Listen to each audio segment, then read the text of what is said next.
दोस्तों नमस्कार, आईमा मीडिया में आपका स्वागत है। चुनाव आयोग ने मंगलवार 4 नवंबर को मतदाता सूची के विशेष गहन पुनरीक्षण यानी एसआईआर का काम देश के 12 राज्यों और केंद्र शासित प्रदेशों में शुरू किया था। पहले चरण में बूथ लेवल अधिकारी यानी बीएलओ घर घर जाकर मतगणना प्रपत्र बांटेंगे। उसके बाद उन्हें इकट्ठा करके कंप्यूटर में अपलोड किया जाएगा और मसौदा सूची जारी होगी। बिहार में परीक्षण के तौर पर हुए एसआईआर से अलग इस बार पहले चरण में कोई दस्तावेज नहीं मांगा जा रहा है। इस बार सुप्रीम कोर्ट के आदेश के मुताबिक आधार भी स्वीकार किया जा रहा है। तभी यह माना जा रहा था कि इस बार एसआईआर में उतना टकराव नहीं होगा जितना बिहार में हुआ। लेकिन एक तरफ तमिलनाडु की एमके स्टालिन सरकार ने इस मामले में सुप्रीम कोर्ट जाकर टकराव बढ़ाया है, तो उधर ममता बनर्जी ने सड़क पर उतरकर एक बड़े प्रदर्शन के जरिए इसका विरोध जताया है। केरल में भी ऐसा ही रुख है। इन तीनों राज्यों में भाजपा विरोधी पार्टियों की सरकार है। इनमें एनडीए 2 राज्यों में मुख्य विपक्षी गठबंधन है।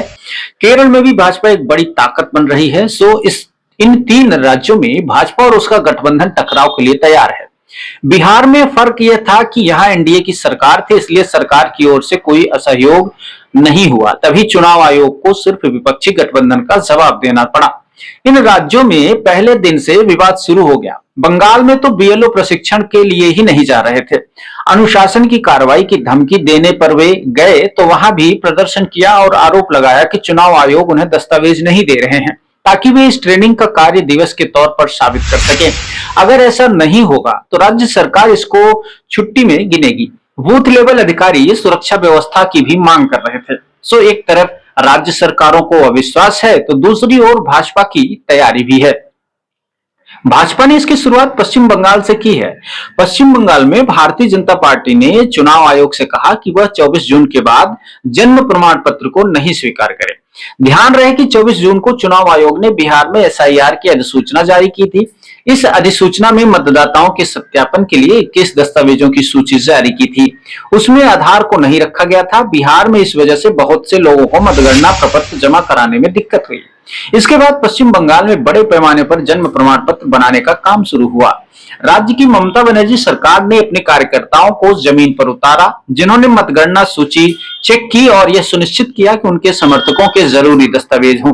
तभी राज्य सरकार के अलग अलग विभागों ने बड़ी संख्या में लोगों को ऐसे दस्तावेज उपलब्ध कराए जिनमें उनकी नागरिकता प्रमाणित हो सके। अब भाजपा कह रही है कि चुनाव आयोग बिहार में एसआईआर की अधिसूचना जारी होने के बाद तैयार किए गए प्रमाण पत्र को स्वीकार न करे। इसके लिए भाजपा के नेता सड़क पर उतरने के लिए भी तैयार हैं। उधर तमिलनाडु और केरल में ज्यादातर लोगों के पास पहले से जन्म प्रमाण पत्र या 10वीं तक पढ़ाई का प्रमाण पत्र है, लेकिन वहां भी पिछले 4 महीने में काफी लोगों ने प्रमाण पत्र बनवाए। वहां भी एनडीए की पार्टियां इसका विरोध करेंगी। विपक्षी पार्टियों का आरोप है कि वे बूथ लेवल एजेंट्स तो दे रही हैं, लेकिन बूथ लेवल अधिकारियों से उनके सहयोग नहीं मिल रहा है। आईमा मीडिया को यदि यूट्यूब पर देख रहे हैं तो सब्सक्राइब कर लें। फेसबुक, इंस्टाग्राम या अदर लोकल एप्लीकेशन पर देख रहे हैं तो फॉलो करना ना भूलें। कमेंट बॉक्स में अपनी राय दें। दोस्तों को सब्सक्राइब करने के लिए बोलें। जय हिंद, नमस्कार।